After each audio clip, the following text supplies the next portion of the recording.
I always tell people I am like one of the most blessed people because I've had the privilege of speaking with 80 different people in Israel and in the US and even in Asia and even in Europe, okay?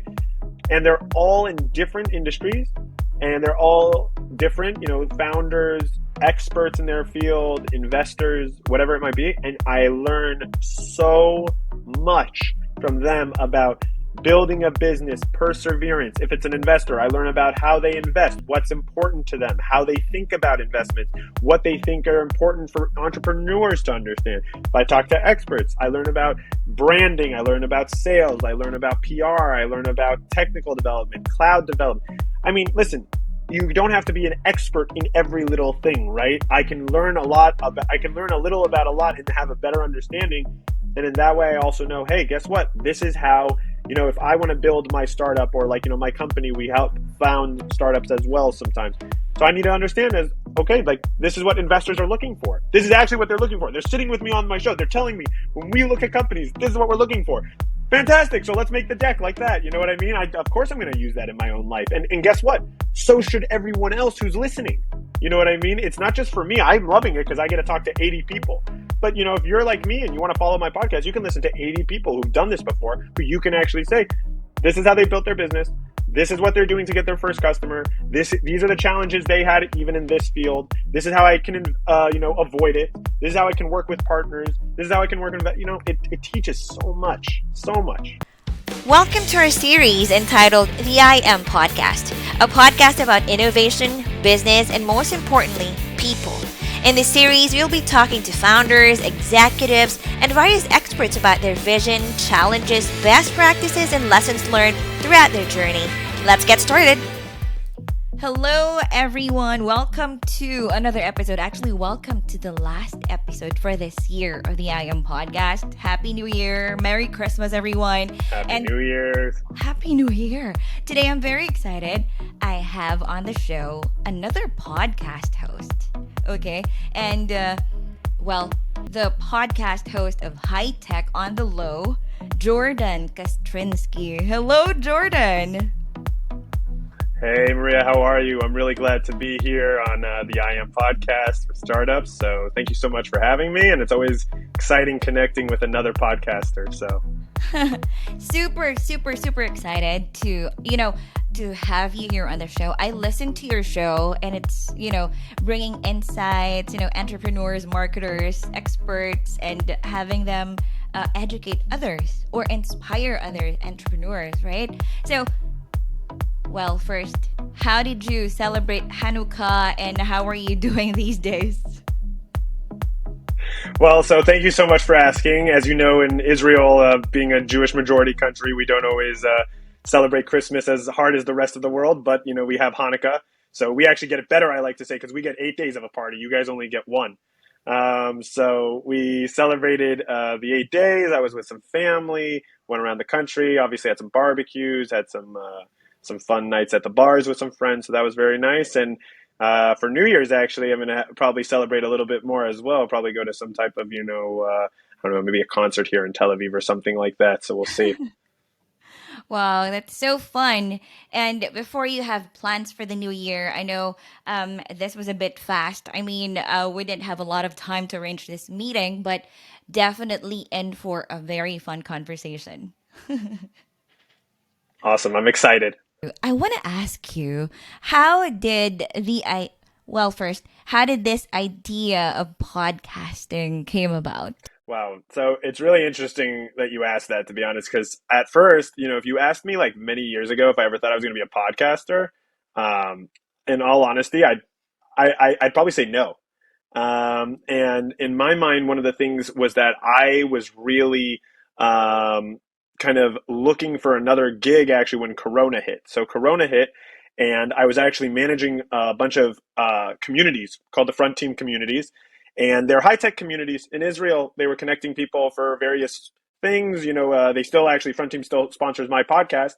And basically, they're networking communities that connect founders, investors, tech experts, whatever it is. And we have different verticals also for like HR, marketing, coders, whatever. And Corona hit, and suddenly all of our, activities stopped. because we're a community-based organization. You're doing tons of meetups, tons of events, conferences, stuff like that. But when you can't have physical events, what can you do? So I started thinking with my team, kind of like, hey, how do we keep the community engaged, but do it in a way that's interesting? So I said, let's do a community podcast. Hey, we have 3,000 members. We have a bunch of tech guys. Let's talk to them. Let's see what they do. Let's see what they're about. So we had the first episode, and it was really good, and subsequently things developed, and we got better. We got our act together a little bit more, and finally, people told me, they were like, "Listen, you make really good content. Try to take it out of the communities. Try to move it beyond. Go to the international realm." So I actually about a year ago now, I actually decided to do that, and it really worked. We have more of a following on social media in a year. I got a feature. I write a weekly column for an Israeli tech magazine here called Geek Time on my podcast, which gets pretty good distribution. So, I think it was, in the end, it was a good decision kind of overall, to kind of make the podcasting move. Interesting. Wow. So you started with 3,000 people in your community, and you didn't have any like hosting gig before, or what? So it's funny. I mean, in college, I was actually like assistant president or assistant manager of like the radio station that I was at in my college town. So that was really cool, right? And I did have my own show actually called Homebrew. It was actually, I was finding local rock bands and in the New England area and interviewing them for my show and bringing them on. And we'd talk about music, talk about their stuff, talk about my stuff. They'd come and play gigs in the studio. It was really fun.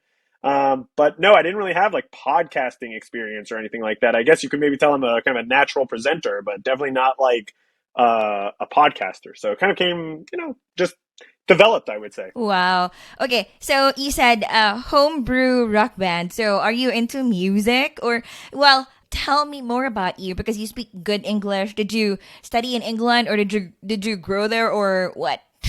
First. Yeah, so I have kind of a weird, I guess, background in that sense. I'm originally born and raised in Colorado, in America. I'm a Denver native, so that's where I'm from. And then I moved to Israel right after college when I finished at 22. So I've been here now for about 6.5 years. And I came to Israel because I just love Israel. It's a great country. Obviously, I have a connection to it as well. And it was like I wanted to kind of try my life out here, and see how it can work. And I really haven't had any complaints up until now. But that's where I'm originally from. And I actually speak even not just English. I speak actually 5 languages. So I speak English, French, Spanish, Hebrew, and Arabic. Wow. And I'm actually teaching myself Italian. So yeah. Wow, fantastic. So, you went to Israel with what is your desire, or what's the intention? You have like, do you have family there, or did you want to become an entrepreneur, like the startup nation? I don't know what. Oh, it's so really, really tough questions here. You know what I'm saying? But it's funny. So um, really, why I came to Israel is, so in Israel and in Judaism, we have a very deep connection to the state of Israel and to the idea of Israel. And maybe you've heard of it as the idea of Zionism. And so I definitely describe myself as a Zionist. And I, moved to Israel largely because I had a connection to this country beyond just the actual fact that, I'm Jewish, but I actually came here a few times, even interned at a local institute here, volunteered around the country. And I kind of figured out, what, I really like this place. There's something burning in me that's telling me you got to come here. And I said at the end of college, I said to myself, listen, I have a degree from a very good school in the United States. I can always do my life here. I have a bunch of connections. I still have my friends there. I still have my family there. I know it. I can always do life there. If I want to go and try something new, now's the time to try to build my life and do it someplace else. So I said, let's go for it. I'm going to try Israel. And it was kind of actually irregardless of the tech scene, I'll be honest with you. The tech scene kind of happened once I was here, and then I kind of figured out what's going on here.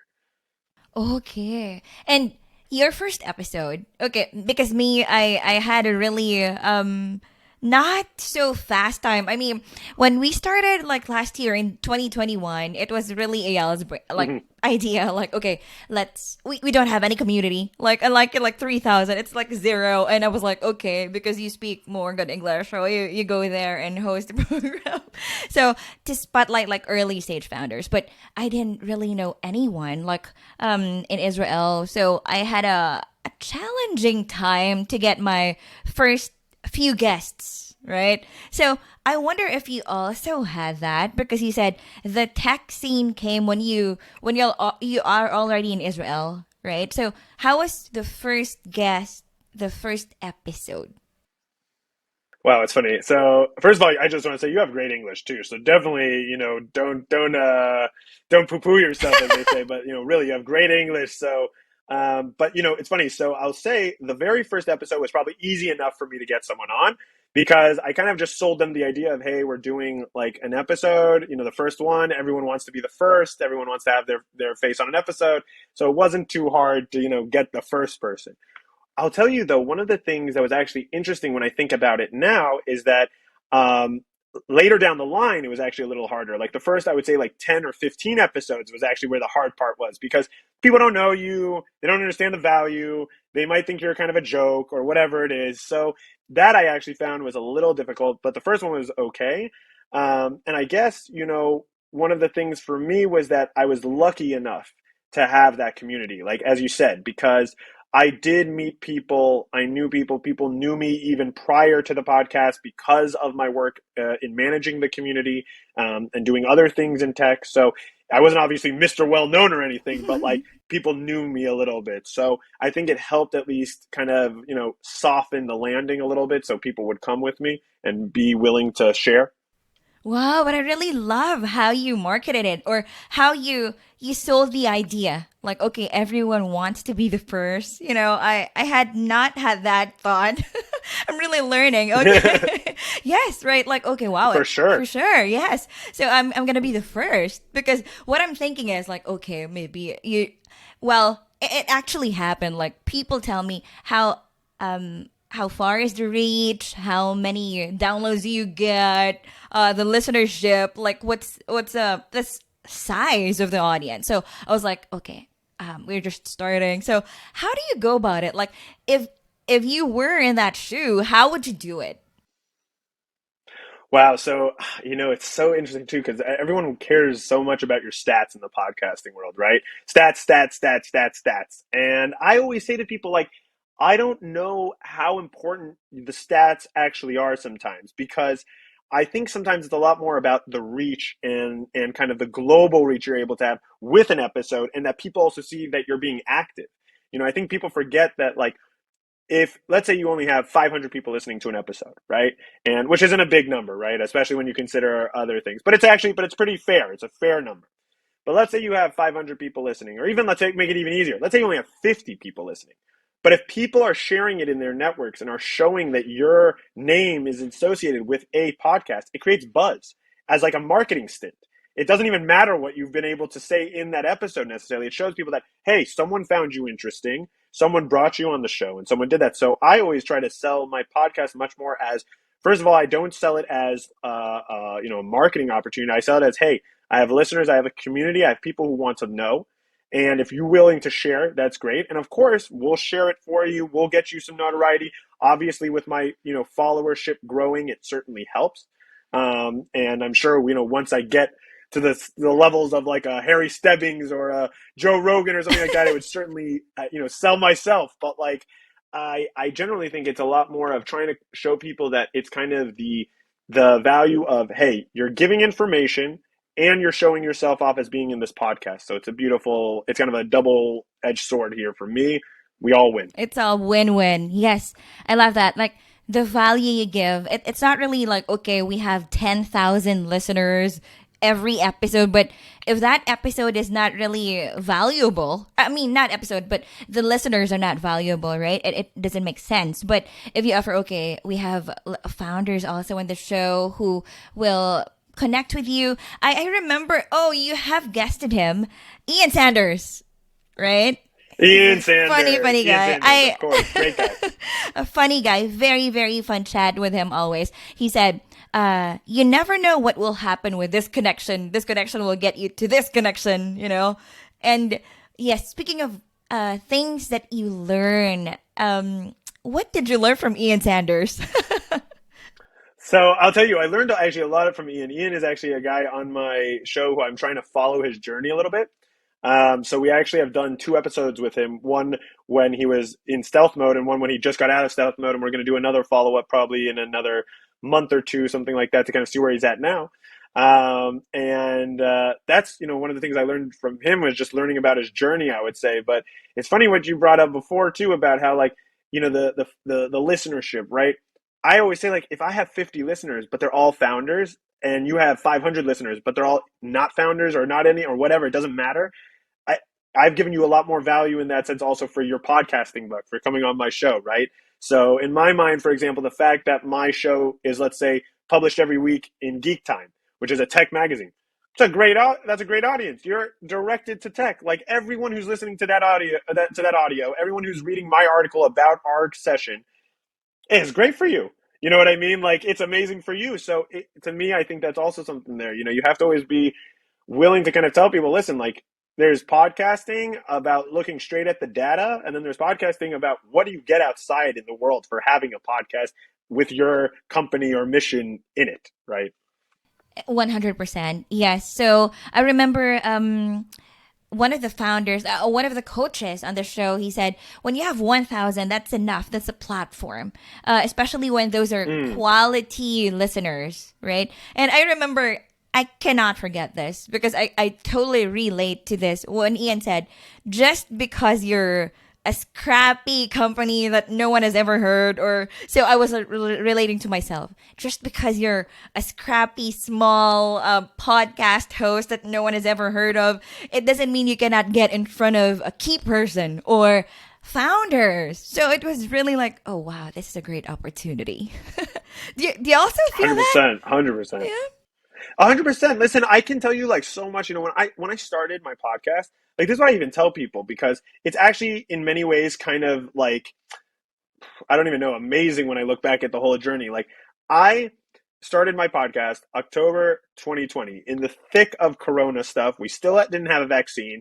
I actually believe I was actually in a lockdown in Israel at that point, and I started it from my studio apartment with like I think even headphones that were like worse than what I have right now.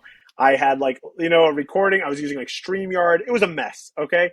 And now when I look at it in 2 years' time, I've been able to build a following. I have a studio that I work with. It's a recognizable brand. People are also coming to me and they'll listen to my episodes and they'll be like, hey, can you connect me to this guy? Can I know more about this? Hey, what do you think about X, Y, or Z?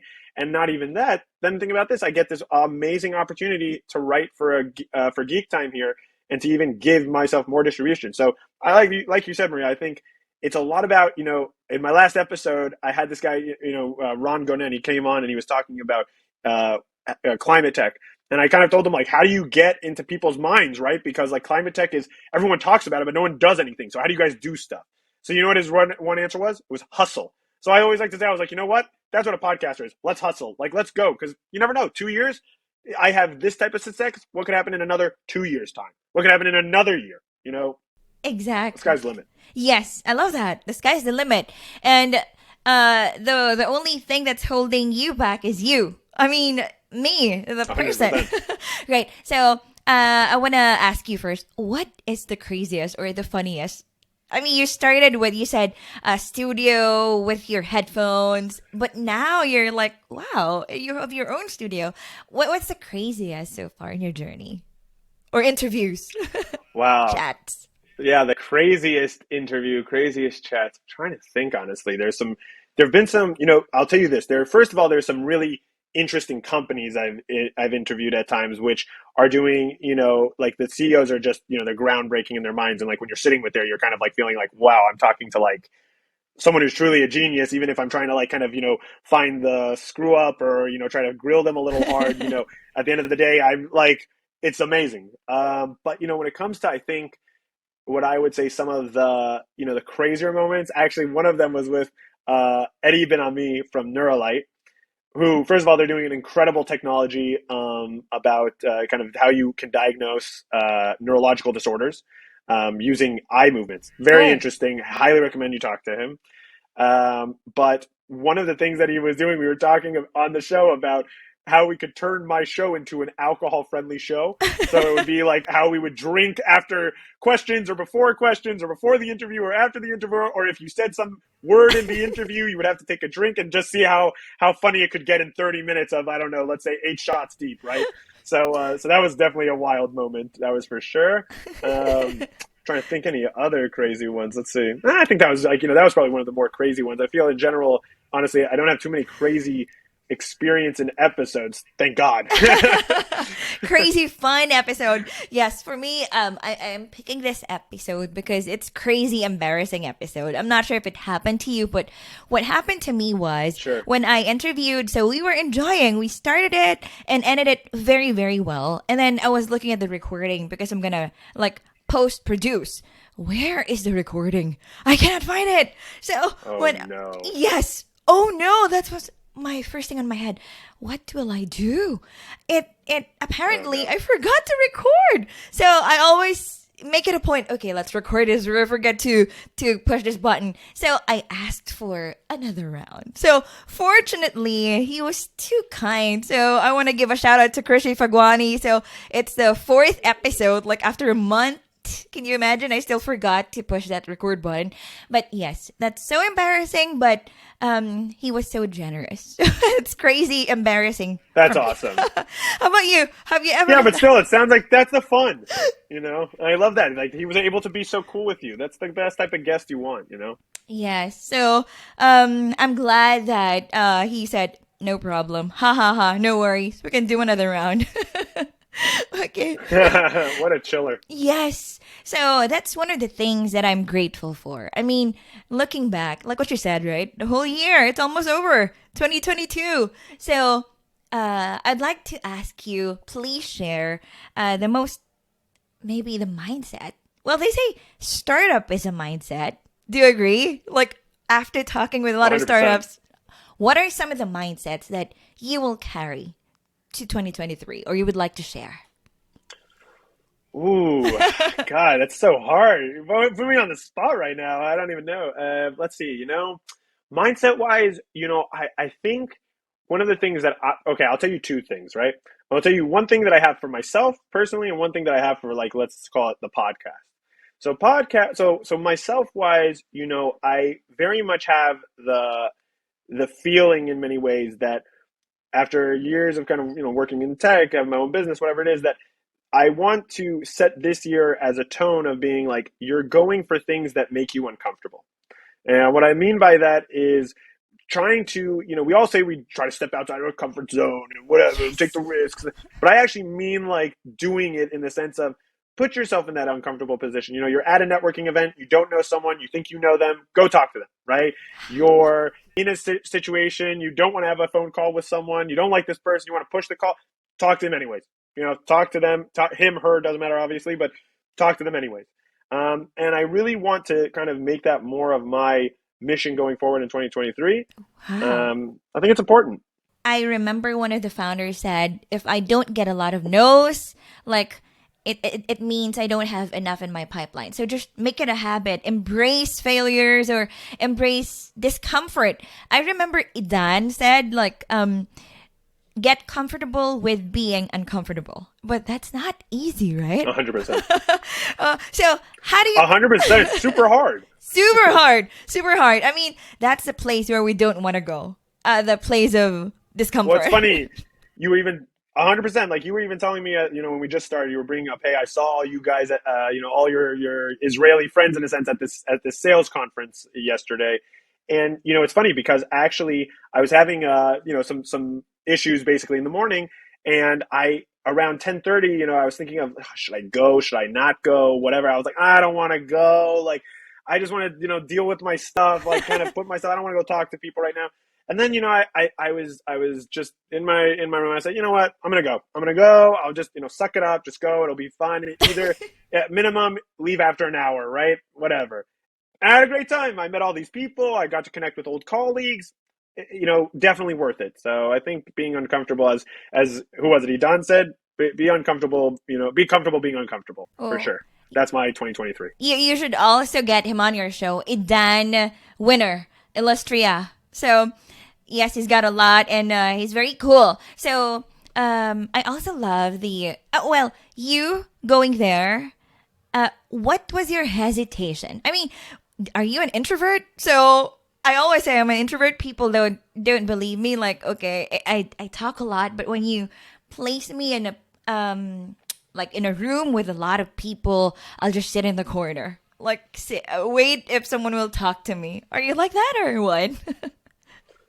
Well, I'll tell you the truth. I'm probably more of an extrovert in that sense. I think we're all on Oh. an introvert extrovert spectrum. You know what I mean? Like, I don't think it's like I'm an extrovert and another person is I'm an introvert. I think like we're all on a spectrum kind of. And I also think situationally we're all on a spectrum, right? There are certain things that I might feel more comfortable in than you and vice versa. So, but I think for me, it's not so much that I was an introvert. It's more sometimes that, you just don't always want to go do a lot of things like that.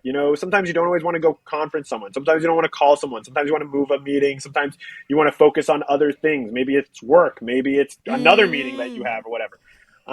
But sometimes even like a call that is just for networking can turn into a major opportunity. And sometimes calls that you think are super, super important are basically dead ends. So I think it's always like, in the sense of make sure you're uncomfortable in the sense of put yourself in positions where you are growing and experiencing new things that might otherwise challenge your kind of your preconceived, perception about something. I love that. Yes. So it's in the place of growth. Like, yes, there's value in whatever you do. I remember Omri said, it's like a box of chocolate, or you never know what happens in one podcast episode, in one networking event, right? In one call. So you never know what happens. Just be there. As long as it will give value, go for it. 100%, 100%. Even think about this, when you even got in touch with me, like, I think that was an amazing move. You know what I mean? I think it was like, very, in much more of an extroverted type of mentality than an introvert. You know what I mean? And that's type of stuff that I think I would like to, push forward. And I think really any entrepreneur, but I'm sure like anyone who's really doing their own thing, like yourself as well, like, you got to push yourself. You got to push yourself into positions of maybe not even discomfort or uncomfortability, but just places where you feel like you're kind of at that edge right before you jump off, for the bungee cord or something like that. Just that one moment where you're like, oh, I don't know if I should do that, but you do it anyways. You know what I mean? Yes. So when I really wanna like speak with you, I said, oh, it's like he's like a cool guy, but he's got really good English. So will I talk to him or will I not? But I know you're cool because Ian Sanders is like, okay, you guys are just laughing on your episode, so I think okay, I'm gonna speak with him and I'm gonna open up this idea. What if we just talk about what we experience about podcasting? I'm not sure if you're gonna say yes, but you said yes anyway, so I was like, yay. Okay. And Of course. yeah, so one of the things also that speaking of me approaching you is don't let your lack of experience or lack of connection or lack of, I don't know, education, startup tech education stop you. Anyway, if you say no, okay, it's a no, then just move on. And it's not meant to be at that time yet, but do it anyway. Like, don't beat yourself up for an experience or things like that, right? So, how about you? What is your, like, pushing more of yourself when it comes to what? I mean, what else do you want to double down? Do you want to learn something So more? I'll tell. What? Yeah, yeah. No, it's interesting that you're saying. So, I mean, there's two elements of my personality, right? There's the businessman who runs my company JB Upscale, and then there's the side of Yes. me that runs the podcast, right? So, I would say in terms of the podcast, what I'm actually looking to double down on right now is I want to find better ways to engage with my audience, and what I mean by that is not just providing them content and cool content, but trying to provide them maybe methods of getting more involved with startups or working with startups or engaging with even the content or whatever it might be. So I'm trying to think that out a little bit more. And then in terms of my business, I'm trying to double down a little bit more this year on just creating more solid processes. Like I think like any business owner would admit that the more your processes are solid, the better your business runs. So any process is a developing living organism in a sense. So I'm hoping this year to just also kind of double down on that, make sure, processes are more in line, things are working smoothly. So it allows me to scale even more. Wow. Oh, see, talk to us about JB Scale. So, like, how do you help people? Yeah, so it's JB upscale because we go JB up, right? Not just upscale. scale. We want to go upscale. Upscale. Okay. So exactly. So what we do is we're actually we're a digital media company is how I describe ourselves. And what we offer is basically marketing, branding, and design services. So we start from anywhere, and we generally focus on the high tech sector. So that's what makes us actually even kind of like a little bit more niche. We don't just like, take a restaurant and say, we're going to brand you, right? We do it with like the restaurant software, right? The guy who's selling the restaurant software or something like that. But we work, anything from top level. So in terms of consulting strategy, go to market, things like that, all the way to actually like doing the work. Because one of the things I always like to say is that I'm not a consultant, I'm a doer. Okay. I don't just like tell you what my good ideas are. I actually do the good ideas and try to show that they work.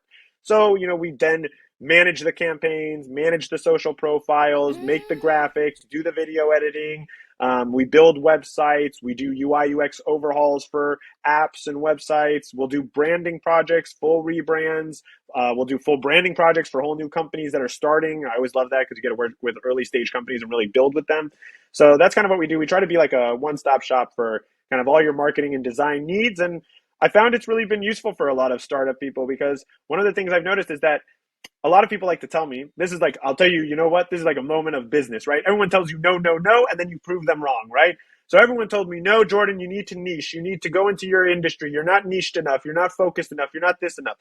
There's probably some truth to that, and we're still figuring it out. But I will say this, that one of the things I've noticed that we've been able to really solve for startups is that many of them are trying to find the ones who are looking to outsource, let's call it, are looking to find one place to outsource. They don't want to have 5 different people they're talking to. They want to have one guy who's doing a lot of their stuff, or 2, right? Something like that. They don't want their freelance video guy and a freelance graphics guy and a freelance writer and a freelance this and one guy. So that's what we're able to provide a lot of these guys is a simpler marketing and design and branding funnel, and it's very useful for them. Wow. Yes, I agree. Like sometimes they have like just 1, 2 people in their team, but they need more. I mean, when it comes to marketing and branding, right? Design. Exactly. Yes. And wow, so you didn't really have that challenge when it comes to the post production because you have a team. How many people are there in your team? So in my marketing team, I should say that we have about 15 people who work with us, not including my partner. And then on my podcast side, we actually have basically a team of 4. It's my co-producer, and then a few other editors and a few other editors and kind of like, audio guys who are working with me on that as well. So that's always fun. Oh, wow. So yes, so you're the podcast host. How do you conceptualize? Like, do you get help from your co-producer? Like, okay, these are the questions, or do you change your like everything, the help, or do you think about it alone? So I generally think about it alone, and my co-producer, he's a saint. His name's Neve. He really just lets me kind of go for it. Obviously, he gives me insight. He's the guy who'll call me up and be like, "Listen, Jordan, gotta go harder the next time on these guys," or "Hey, Jordan, add this next time to your episode," or something like that. And honestly, it's great advice. But he lets me kind of lead it. He knows that I know what I'm doing in a sense. It's not my first rodeo. And plus also I like to, just like, with a lot of my guests, I'd like to do an intro call with them ahead of time to really get to know them a little bit, understand who they are. So we're not just like, kind of jumping in like, oh, here you go. Like, let's do an episode. Right. So. I'm kind of guilty. I mean, sometimes, you don't have a lot of time, right? Like, if you're managing from end to end. So sometimes, okay, so these are the questions. So here's what we're going to do. Just a short call before the full one. Okay. Right. Yes. So you said you want to engage your community more, right? So first, I want to ask, like, what are some of the feedback or impact that they shared with you that you did to them? I mean, when they guested on the show. You mean from my audiences? Yes, Yeah. So community. Yeah. yeah, for sure. So one of the things that I've seen that's been really interesting is that a lot of people seem to like certain types of episodes, right? Certain topics. So I'm going to try to listen to my viewers a little bit more, so as much as I can, at least when it comes to the actual topics they're looking to learn more about and hear about, right? Because I think that's a major way of growing with them. The other thing is that I think I want to find a way to do more than just like we did some kind of like raffles or giveaways a few times through some of the companies. But that's not always the best because it's kind of like I like to call it's a little cheap. And so I'd like to kind of find a way where maybe I'm either creating more long-term benefit for some of the community members, like, hey, you listened to an episode, so maybe talk to so-and-so, we'll set up office hours, let's call it, or something like that, So I'm trying to think it out a little bit more. I'm trying to hear also what people want. Some people have everyone has a different need, right? So kind of have to filter it all through and then say, okay, what is doable and what is actually doable, and what is reasonable in terms of ideas and stuff like that. So that's kind of the direction. I hope that answered kind of what you were wondering. Yes. So I love that part where you ask your community, like, because podcasting is about nurturing your community, right? Like, whenever they have questions or things, they are your listeners. So it's really, I think, the best thing to do. About New Year goals, right? Have you ever thought of like, okay, so this podcasting thing is just a year gig or a 2-year gig, or have you ever wondered like how long will I podcast, or when will I stop, or should I keep Of course. continuing? Okay, what are your thoughts? Of course. Listen, I thought that after the first year of the podcast, I honestly was like, if this doesn't start getting traction in the first year, I'm probably done, because like I don't have time for all of this. You know what I mean? Like, listen, it's hard building a business. I do other things on the side too that I haven't even told you about. So I mean, there's a lot of if I'm putting my time into something, I want it certainly to work. And it's funny because even after the first year, I said, okay, I'm only going to do this another year and see how it goes, right? And now I'm at that end of that year, and I'm like, okay, but I'm going to do it again. Try the next year too.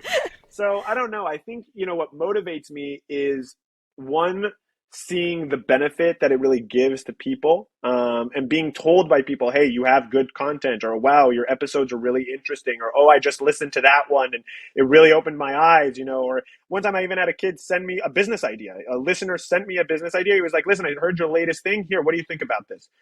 That was like so much honor right there, that I had like, why is he coming to me out of all people, So that was very cool. I think that's kind of what motivates me, to be honest, is the listeners and that type of feedback.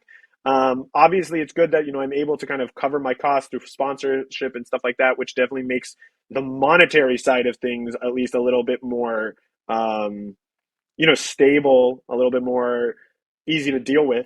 But the motivation definitely comes from the listeners, and knowing that I do have support and people are paying attention and it is growing in people's minds. So.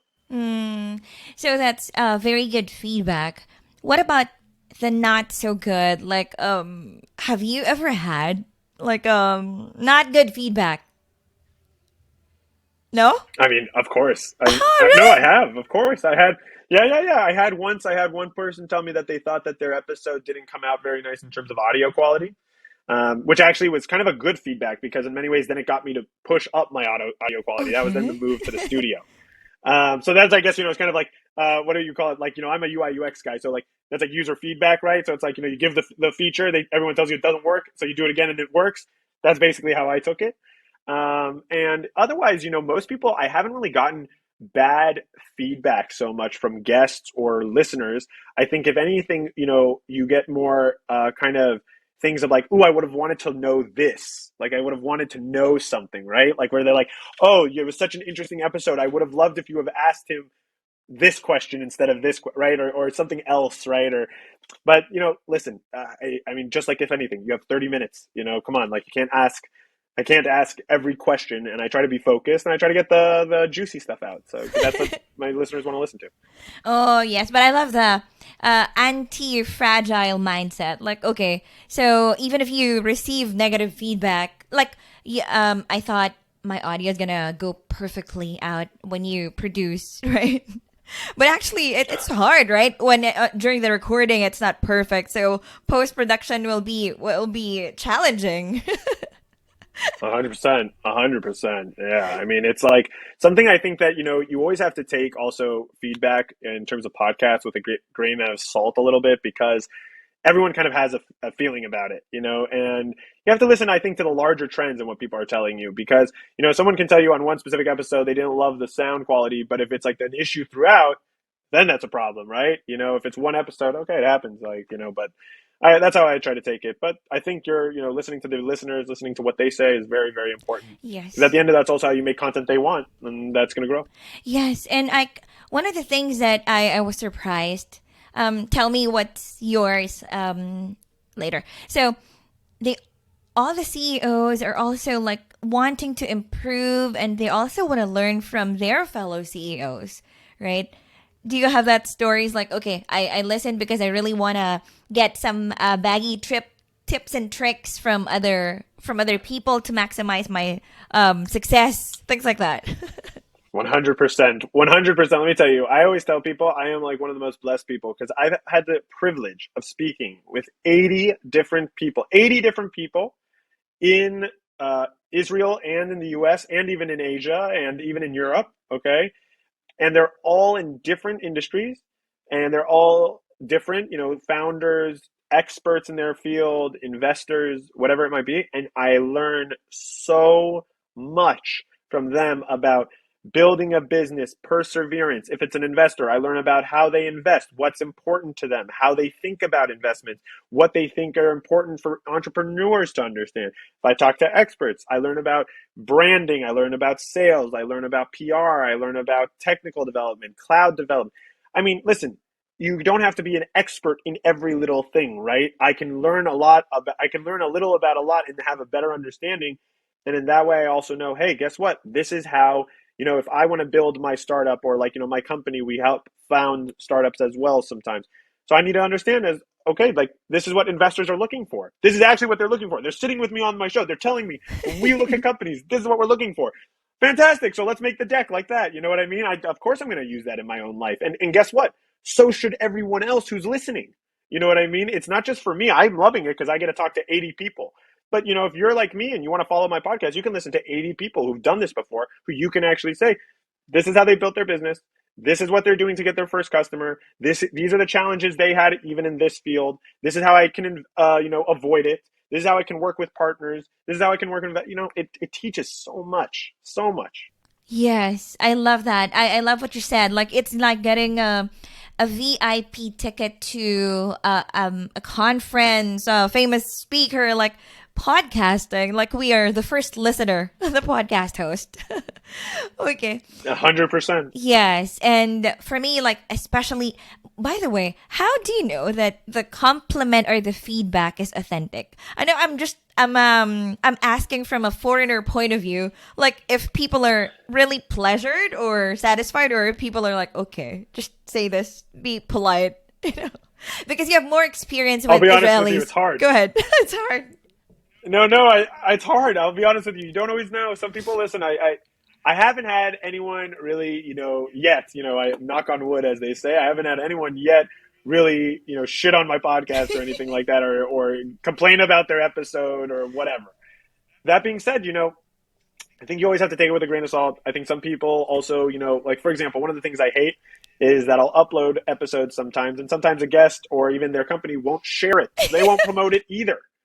And I'll be like, so listen, it's not that I'm looking for your promotion. At the end of the day, I'm doing this for my own podcast. But like, come on. Like, this is an easy opportunity for you guys to do marketing. It's an easy opportunity for us to kind of like help each other. You know what I mean? And at the end, it's collaborative and you're not doing it. So does that mean they don't like the podcast? Not necessarily, but like, I clearly don't know what they're doing when it comes to marketing. Yes. Um, I can relate with you 100%. Like, okay, this is really for you. Like, your free marketing content, go spread it on your page. Or because I have one guest, and when he went to the US, so I think one investor said, I was kind of looking for or checking your company, and I discovered this podcast episode. So I think podcasting is really a great content, right? Like from one podcast, you can create like 10 to 15 pieces of content, right? So it's for them. 100%. 100%. I never understand why people don't do it. And like, it's funny, even what you just said. It goes back to what I said at the start. Think about this. The investor looked up the company or looked up the guy and saw the podcast episode. He probably didn't even listen to the episode. He maybe even only listened to 2 minutes of it. Maybe. Let's be real here. But he saw you have a podcast episode. That's amazing. He was sold on the fact that, hey, someone thought that you were cool enough to put on the show. That's great marketing for you. I don't care. In a sense, that investor is the most valuable investor out of the 500 people who listened to that episode if he gives you the money. So does it really matter how many stats I have?